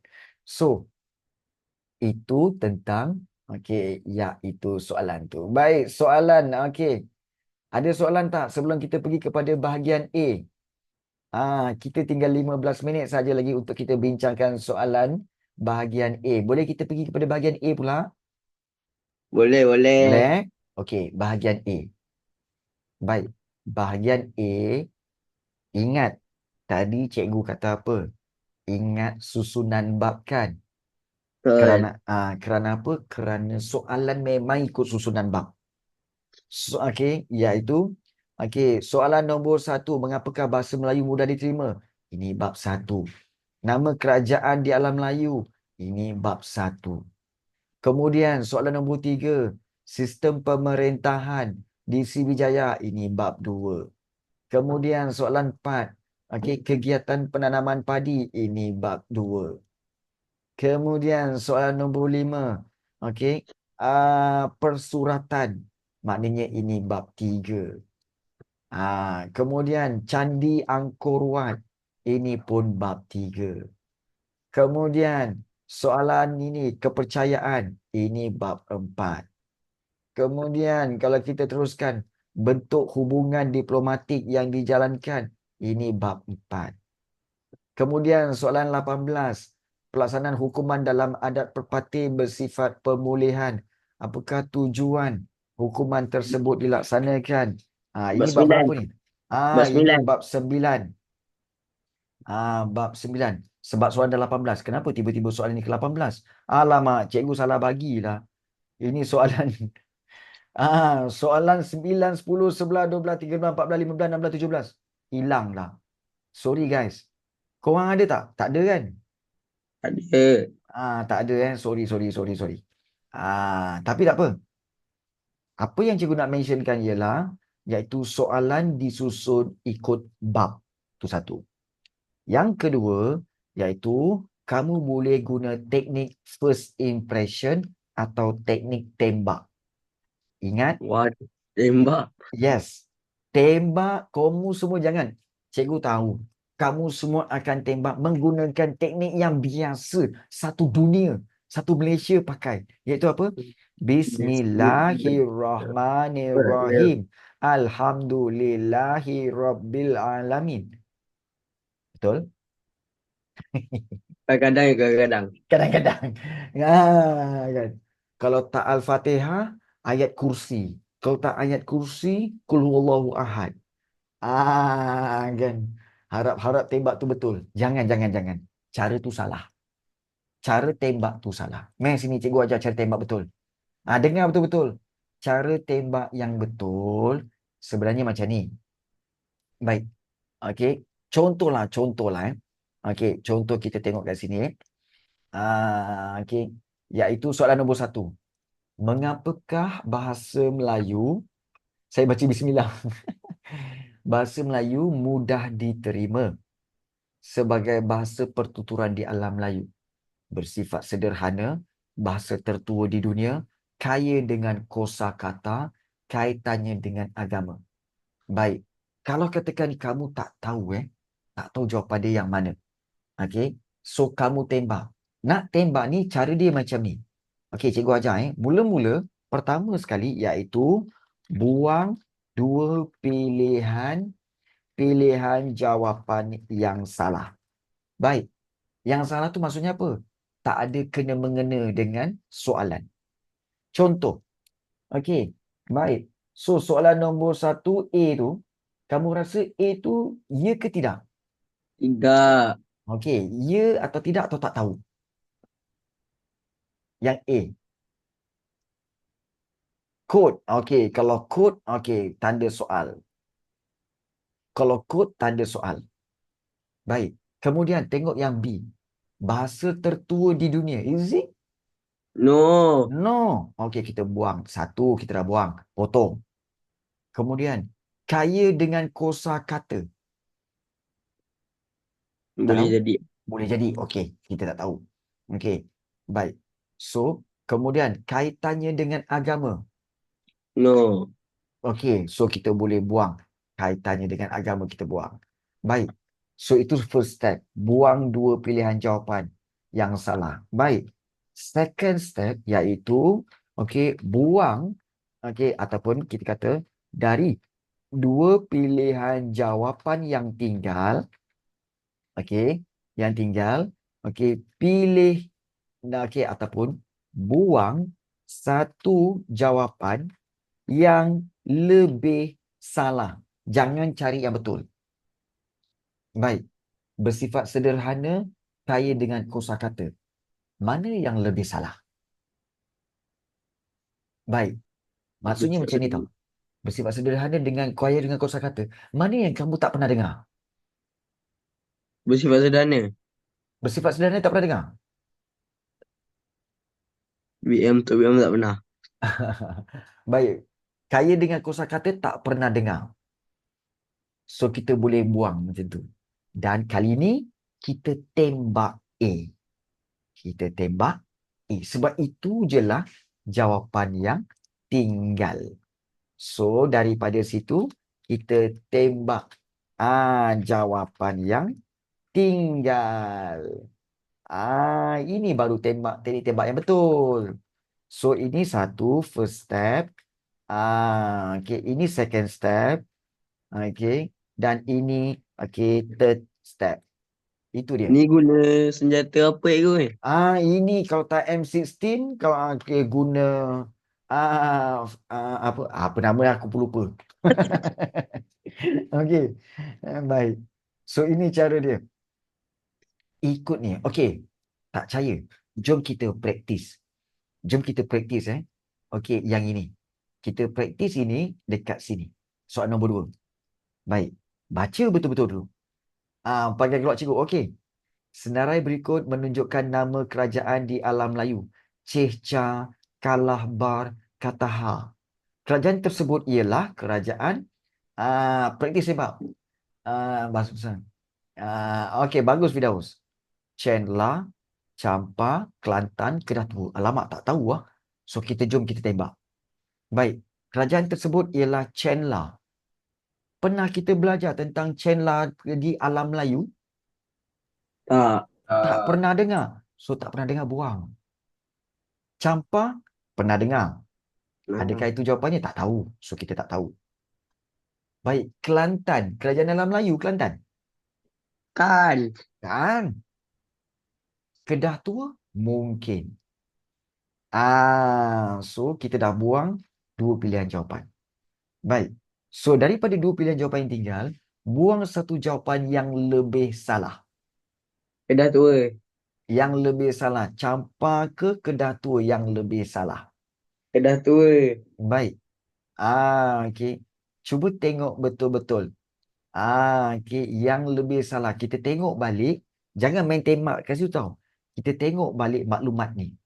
Sebelum kita buat keputusan, kita tengok maklumat dulu. Okey, ceca, kalah bar, kata ha.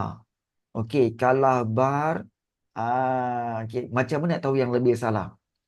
Kita tengok. Okey, ceca tu daripada bahasa apa? Ceca tu daripada bahasa Cina. Kalah bar daripada bahasa India. Kataha daripada bahasa okey, iaitu daripada bahasa apa? Kataha. Oh, Arab. Arab ke? Mungkin Arab. Jadi, kita boleh imagine bahawa tempat kalau kerajaan ini mestilah kerajaan yang semua pedagang datang ke situ. Di antara kedua-dua campur dengan Kedah Tua, okey, mana yang lebih logik untuk semua pedagang tu datang? Kedua. Kedah Tua. Sebab apa tahu? Sebab apa kita kata logik? Sebab kita tengok balik map tu. Ha. Kita tengok map ni. Okey, korang pernah tengok tak map ni?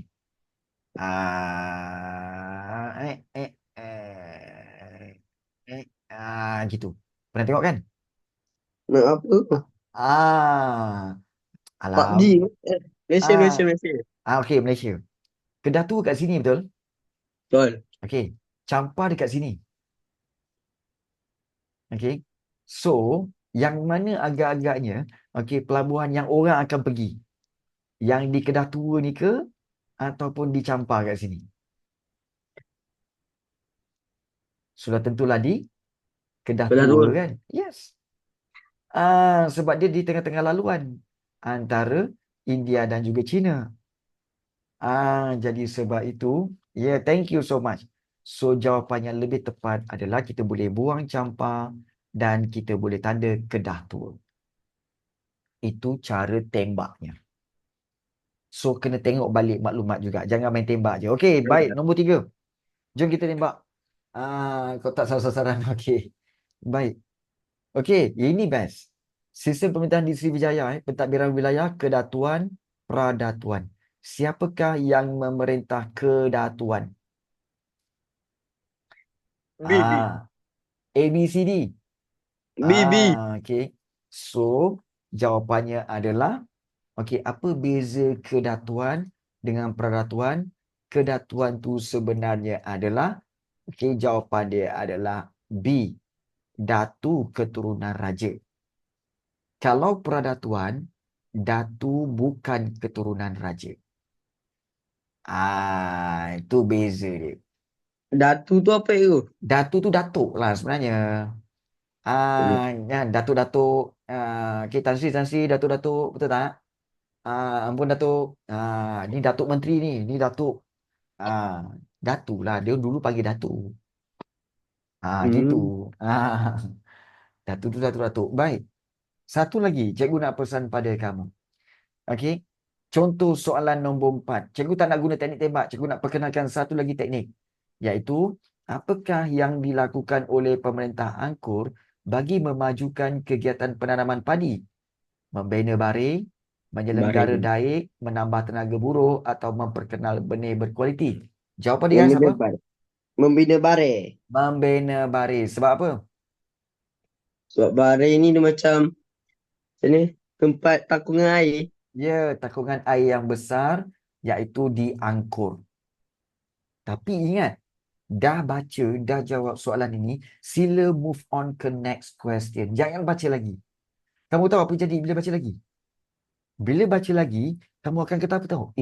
Menyelenggara daik ni pun macam betul lah. Menambah tenaga buruh ni pun macam betul lah. Kemudian, memperkenalkan benih berkualiti. Entah, tapi macam logik. Sudahnya nanti, kamu akan, bila kamu baca banyak kali, kamu akan padam jawapan tu dan kamu akan buat mungkin B ataupun C. In the end, kemudian kamu hantar jawapan kamu kepada cikgu kamu. Kemudian cikgu kamu cakap apa? Okey, soalan nombor 3 ni jawapannya adalah A. Kamu angkat tangan. Cikgu, saya dah jawab A, cikgu. Saya padam balik, saya buat B. Siapa selalu kena macam tu? Siapa selalu kena macam tu? Alhamdulillah tak pernah lagi. Alhamdulillah tak pernah lagi. Tak pernah lagi. Hairul, macam pernah jadi je? Eh? Tak pernah. Tak pernah, tak pernah. Tak pernah. Tak betul Okey. salah. Je. Okey, baik. So, pernah. Okey guys, ingat kalau satu soalan tu kamu betulkan, kemudian rupa-rupanya soalan tu yang kamu tanda tu salah, kalau satu soalan saja tak apa. Kalau 5 soalan kamu betulkan, okey, kamu ubah jawapan dia, 5-5 salah. Kamu rasa nak tak duduk dalam toilet lama-lama? Kan? Ya. So ingat, tipsnya adalah bila kamu dah jawab, geng-geng aku. Baik. Redo. Okey. So bila kamu dah jawab, okey, redha. Move. Move on, orang kata budak-budak muda sekarang kan. Move on. Jangan. Cikgu limit berapa salah untuk dapat A. Limit untuk soalan objektif berapa yang salah, sebaik-baiknya less than 4. Okey, tak boleh lebih daripada 4. Tak boleh lebih daripada 4. Nak dapat A, tak boleh lebih daripada 4. Itu Kalau cara. betul semua you. Kalau betul semua, alhamdulillah, syukur. Sejuk perut mak kau. Okey. Baik. So, itu yang dapat cikgu kongsikan pada hari ini. Baik. Oleh kerana kamu semua, cikgu nak tanya kamu semua ni, mengantuk tak kelas ni? Tak. Tak. Okey. Oleh kerana kamu semua tak bersemangat lagi, tak langsung. Okey, baik, Boleh. bagus. Okey. Cikgu nak bagi satu tips. Tak ngantuk, terasa best. Cikgu nak bagi satu tips. Last tips. Okey, korang dengar